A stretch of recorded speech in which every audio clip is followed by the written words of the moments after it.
Hi, I'm Kelly Kramer. And I'm Scott Sipker. Welcome to the chilly confines of Central Iowa's Jester Park. And a fireside edition of Iowa Outdoors.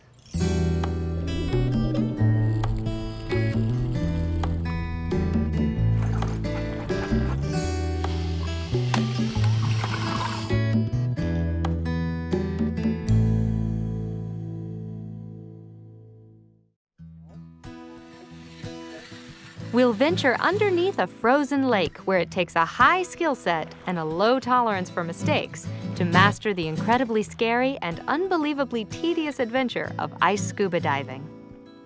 We'll jump on an Iowa DNR hovercraft as they track northern pike along the frozen upper Mississippi River. And we'll venture north to Clear Lake for a floating spectacle where kite aficionados provide a much-needed splash of color in the middle of winter. We'll have all that and more. So sit tight. Iowa Outdoors is about to begin. Funding for Iowa Outdoors is provided by the Claude P. Small, Catherine Small Cousins, and William Carl Cousins Fund at the Lincoln Way Community Foundation in Clinton County to support nature programming on Iowa Public Television. Mid-American Energy, helping to harness renewable sources of electricity through their investment in wind power. Information is available at midamericanenergy.com. Mid-American Energy, obsessively, relentlessly at your service. Many of Iowa's natural wonders you'll find on IPTV can be found in Iowa Outdoors magazine, the Iowa DNR's premier resource for conservation, education, and recreation activities. Subscription information can be found online at iowadnr.gov. We've ventured to Central Iowa's Jester Park on a 20-degree night to prove at least one important fact. An Iowa winter is no excuse for avoiding a potential outdoor adventure. There may be snow on the ground, your warm breath billowing into the air, the chill of an Iowa winter inching up your spine, but fear not. Throw another log on the fire, stay with us as we enjoy adventures of an icy nature from border to border. First, we explore the incredibly scary and unbelievably tedious adventure of scuba diving underneath the ice. It takes a high skill set and low tolerance for mistakes. There are a few places in Iowa where you can dive below the ice line and even fewer ice scuba divers. For them, it's a challenge that one day could help fellow Iowans in distress. But first, they must put their own life at risk.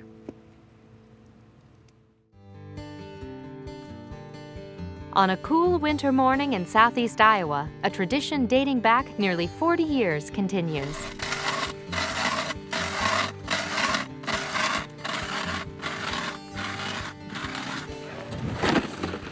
Oh yeah, there's 2 foot.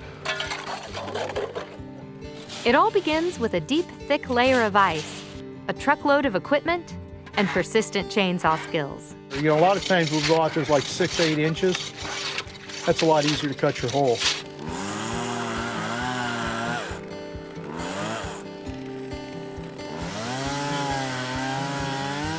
Doug Schmucker and Dennis Robinson have been carving these triangle-shaped holes for decades. Probably the first time it was just to say we did it, and then we've done it almost every year, pretty much every year since then. First dive under the ice, I think was 77. Some people go ice fishing and do this or do that, and we come and do this here once a year. This is my 1285th dive today. This should be about the deepest spot right here. Be a triangle. We'll push that down underneath, let it float away. When we get done today, we'll bring that back out, and we'll also mark this hole so nobody walks over it. Donning thick, dry suits with heavy scuba gear strapped to their backs. These seasoned veterans spend hours on preparation for a few minutes of icy serenity. It's the most interesting thing for me to look back at the hole, watch that line, watch all the bubbles scoot across the bottom of the ice out towards the hole. If you ever drop mercury on a floor, you know how it just goes along? Those air bubbles will do the same thing in reverse, if you know what I mean. They'll just kind of move around, and if you go up, put your hand in the ice, you just shove them. They'll move all over the place. It's kind of a surreal thing to see. And that's the only way I can describe the environment, is surreal. It really is. It's something that any diving is, where you got clear water. It's an environment that people just don't understand a lot of times. And this is another one. It's just, again, it's something to behold. It really is. Scuba diving underneath the ice requires tremendous patience and attention to detail. All divers are attached to a safety team above via rope before descending into the frozen lake, and what Doug labels as a unique environment. You have what we call an overhead environment, where you just got to come to surface, something goes wrong. And let's face it, the outdoor temperatures. Today we've got, you couldn't have a better day for it, but we've also had to go out and do this when it was 10 below zero.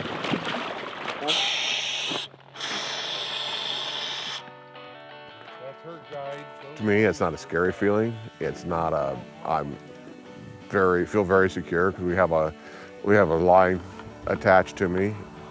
But after you've been in the water for a little bit, you really don't even know. I don't even notice that it's not even there, unless you turn around and look up. For ice diving, Doug and Dennis wear thick dry suits, enabling them to stay warm up to 30 minutes under the surface. The suits insulate heat and protect all sections of the body, except one's face. Actually, before I went in, I was actually sweating in this, because what I got on here is fairly, it's warm. It's warm, and it's not a terribly warm, cold day either, so I suppose it's in the 20s or lower 30s, so, but it's warm. And what initially hits your face, and a minute or so, 30 seconds of that, you're kind of used to it. Divers take extra precautions with redundant air supplies and triple-checked diving gear. Unlikely to become a regular family wintertime tradition for many Iowans, scuba diving underneath the ice has become a labor of love for Doug Schmucker and his close friends. And he successfully passed it on to the next generation. I've brought my family up. They grew up in this environment, so it's a little bit different with them. We've been working with them since they were pretty young on this type of stuff. I mean, I remember as a little kid coming out here every summer, every winter, going up to the Great Lakes. I mean, he's got pictures at home of him diving up in the Great Lakes and around here, and he's always had that passion. It's supposed to be really clear. Just let her set right down. I've done cold water diving before. Why not add another element? Do it under something. Today we had Sarah in for the first time. We worked with her quite a bit beforehand, so she knew she was going, and ran her through some drills ahead of time. And if you wonder if they want slack, give them 2 pulls. Whenever you're ready, Sarah. Come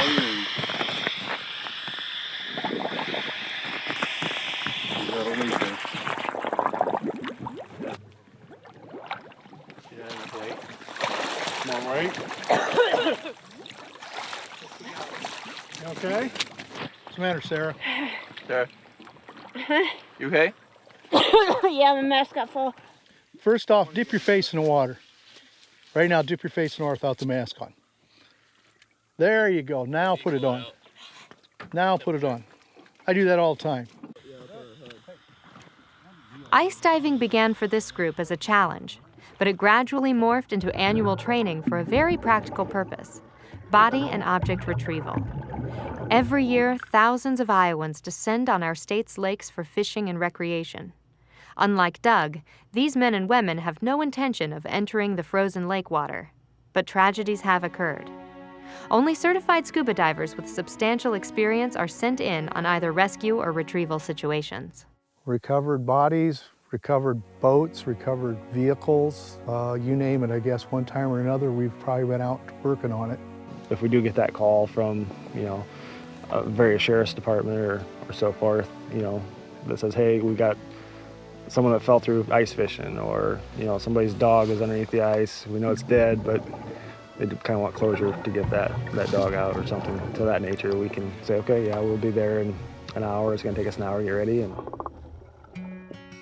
An excuse to warm up on your ice diving skills helps keep this tradition alive.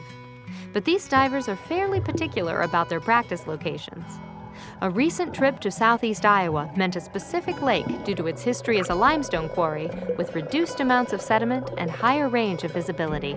This is an old limestone quarry, and the water temperature is cold and stuff, so you don't have all the algae and everything else growing. There is some light penetration. You can see it's not like if it was, total darkness. Once you get down there, your eyes will start adjusting. It's kind of like night vision. You could give me the tickets to the Rose Bowl and I wouldn't go, okay? Don't like being around crowds, and this is what we enjoy doing. And I have a saying, underground, underwater, under sail, and that's what we pretty much do, I guess.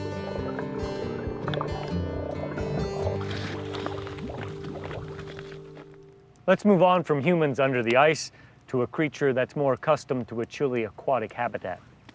Northern pike are beastly fish, opportunistic carnivores who are known as some of the most voracious predators in Iowa waters. Researchers are discovering how northern pike live, grow, and navigate throughout their habitat in the upper 2/3 of our state. We joined DNR staff via hovercraft, tracking northern pike along the frozen upper Mississippi River.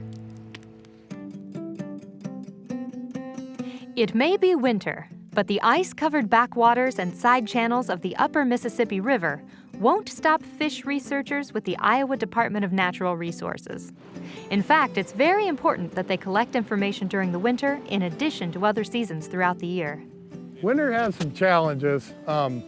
Things are good right now while everything's iced up. As different periods of winter, as we start to soften up and stuff, it can be a little more challenging when we have open water and ice.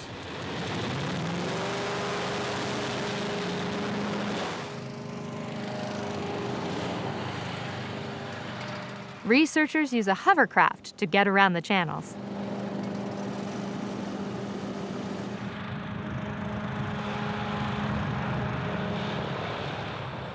This research is part of a 4-year study of northern pike. The DNR is looking at population numbers, growth, and other characteristics of the pike.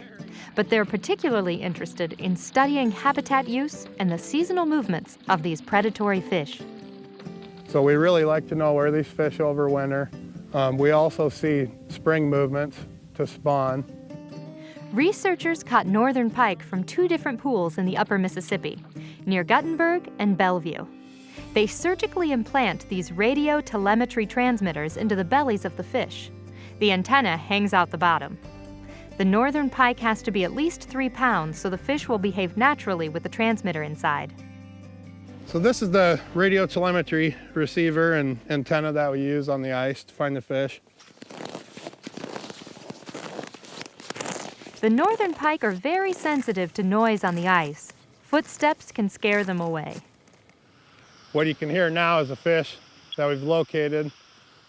Like we said earlier, the fish are pretty spooky, so we triangulate the position, knowing that if we get too close, that fish is going to take off, because we want to collect the data where the fish was, not where we chased it to. Each fish has an individual radio number, and this receiver right now is set to scroll through each of those numbers every 4 seconds until we hear a fish ping. Then we'll lock onto that individual fish's number and locate the fish.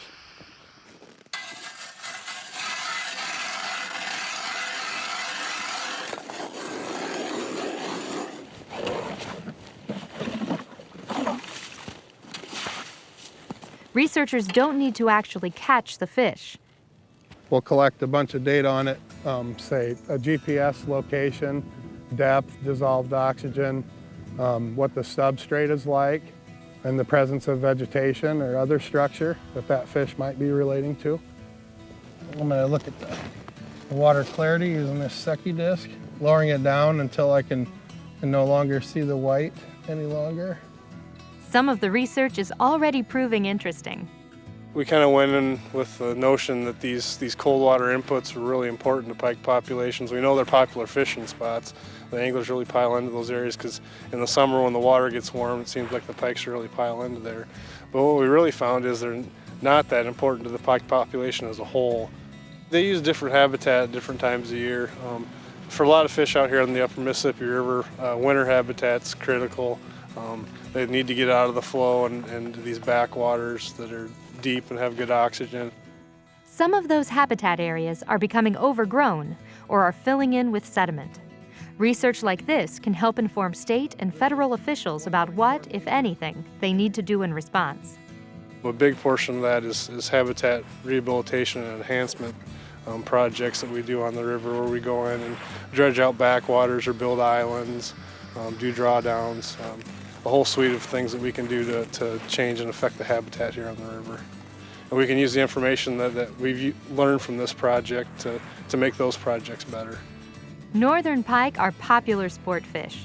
Pike populations are strong, and the Iowa DNR hopes research like this will help maintain that.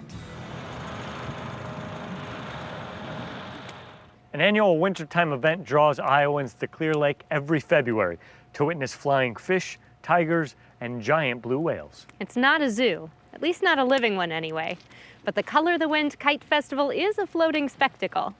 Families and kite aficionados travel to the frozen tundra of Clear Lake every year to provide a much-needed splash of color to the middle of winter. It's a public gathering that thrives on wind, ice, and snow.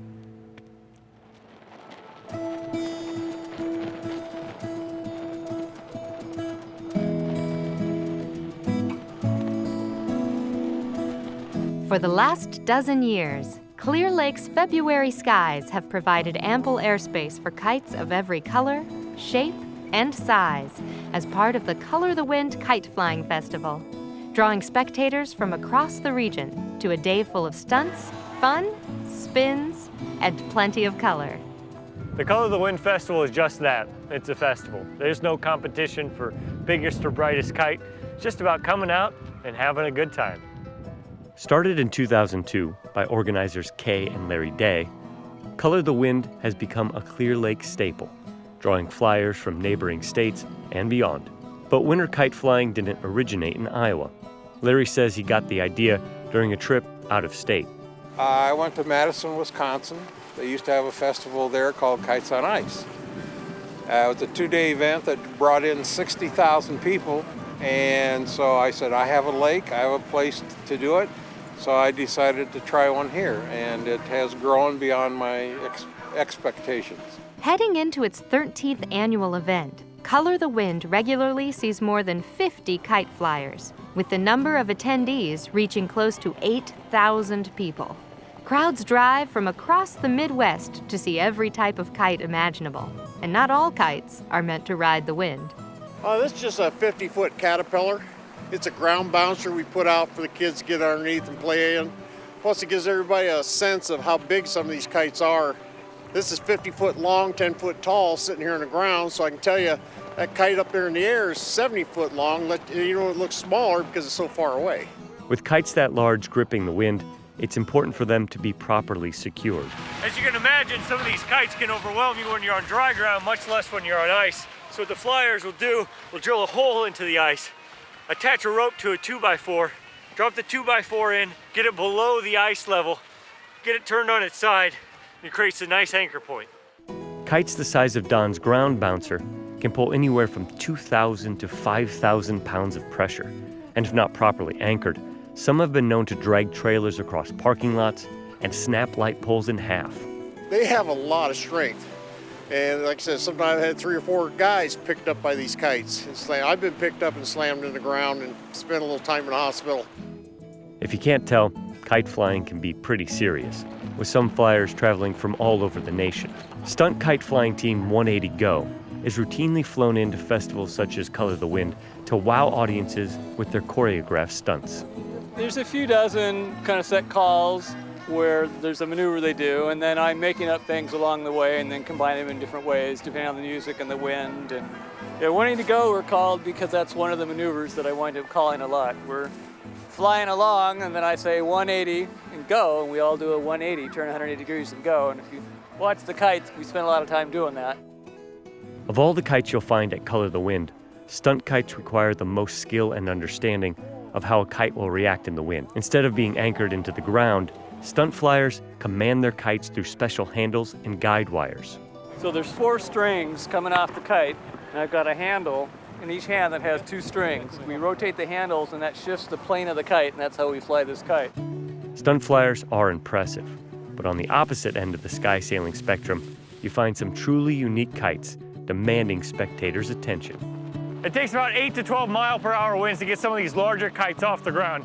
But this blue whale kite, which is swimming above me, which is about 60 feet long and weighs about 35 pounds, takes 15 mile-per-hour winds. We just got this kite just a few months ago. We got it back in the fall. So we haven't flown it too much, and this is the first time we've flown it this winter. It's about 60 feet long overall. It weighs about 32 pounds, I believe, when it's just on the ground.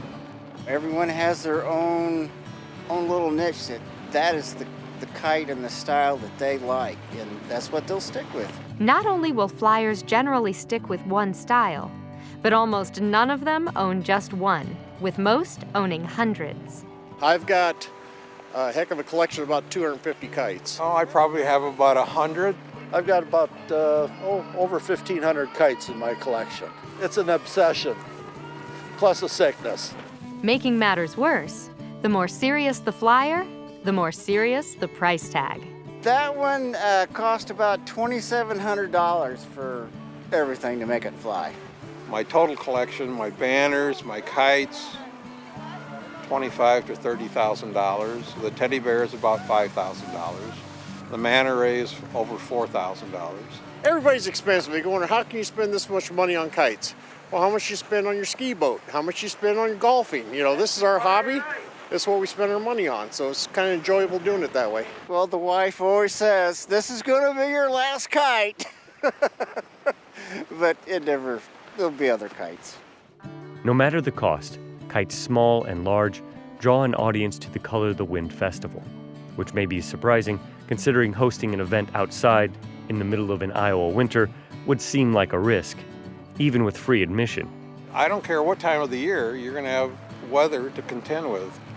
Even the one time it was 20 below zero and the wind was blowing, and we done it farther down the lake on the other end, and we only put 2 or 3 things in the air, but it was a success. We had many people just drive through to see what was going on.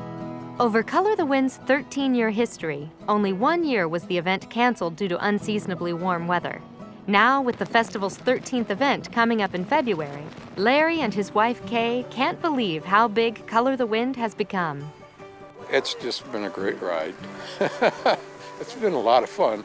I think the first year we did the event, we were at State Park, we probably had 12 to 1,500 people. And now it's just gone crazy. You know, I'm getting older, and as long as my health is good, my wife and I will keep doing this for Clear Lake. It's a way for us to give back to our community and to see the people have a good time. That wraps up this wintertime edition of Iowa Outdoors. We've taken you scuba diving below the ice to floating high above on a 60-foot whale. And you can find even more winter adventures online at iptv.org/Iowa Outdoors. We'll be back for our 5th season of Iowa Outdoors in the coming months, bringing you more experiences, some warmer than this one, from every corner of our great state. We'll leave you with some more images of winter in Iowa, all showcased right here on Iowa Outdoors.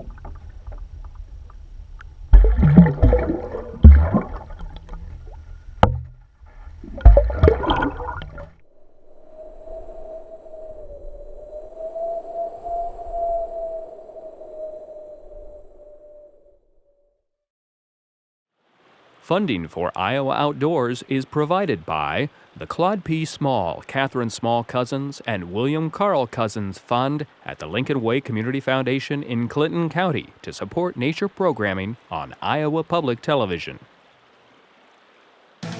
Mid-American Energy, helping to harness renewable sources of electricity through their investment in wind power. Information is available at midamericanenergy.com. Mid-American Energy, obsessively, relentlessly at your service.